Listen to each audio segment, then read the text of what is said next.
এই দেখো আমার ট্রলারটা ডুবছে। এই দেখো জ্যাকেট, দেখো দেখো আমার ট্রলার, ওই পিছনে দেখো আমার ট্রলার। গভীর সমুদ্রରୁ ମାଛ ମାରି ଟ୍ରଲରରେ କୂଳକୁ ଫେରୁଥିଲେ ମତ୍ସ୍ୟଜୀବୀ। ତେବେ ହଠାତ୍ ସେହି ଟ୍ରଲରରେ ଯାନ୍ତ୍ରିକ ତ୍ରୁଟି ଦେଖାଦେବାରୁ ଟ୍ରଲରଟି ଆଉ ଆଗକୁ ବଢି ନ ପାରି ଧୀରେ ଧୀରେ ସେଥିରେ ପାଣି ପଶି ସମୁଦ୍ରରେ ବୁଡ଼ିବାକୁ ଲାଗିଥିଲା। ଏପରିକି ଟ୍ରଲରଟି ଅଧାରୁ ଅଧିକ ପାଣିରେ ବୁଡ଼ି ଯାଇଥିବା ବେଳେ ସେଥିରେ ଥିବା 9 ଜଣ ମତ୍ସ୍ୟଜୀବୀ ନିରୁପାୟ ହୋଇ ଚିତ୍କାର କରିଥିଲେ। ପରେ ସେମାନଙ୍କ ପାଖରେ ଥିବା ମୋବାଇଲ ଫୋନରେ ଯୋଗାଯୋଗ କରିବାରୁ ଉଦ୍ଧାରକାରୀ ଟିମ୍ ଖବର ପାଇ ସେମାନଙ୍କ ନିକଟକୁ ଯାଇଥିଲେ।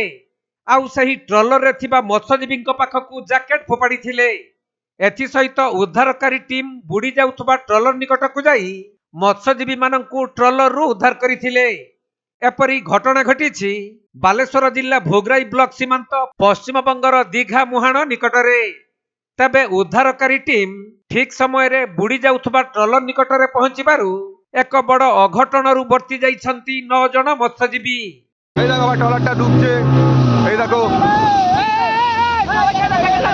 জ্যাকেট, দেখো ভাই ডুবছে, দেখো ট্রলারটা দেখো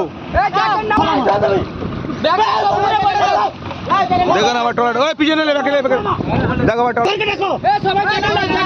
জ্যাকেট নাও জ্যাকেট। এই ড্রাইভার কাই গো ড্রাইভার, ওই ধরো ধরো ড্রাইভার কাই। আরে চিন্তা হে ভাই, এ কিছু করু রে। ବାଲେଶ୍ୱର ଜିଲ୍ଲା ଭୋଗରାଇରୁ ଚନ୍ଦନ କୁମାର ଦାସଙ୍କ ରିପୋର୍ଟ, କୋଣାର୍କ ଲାଇଭ୍।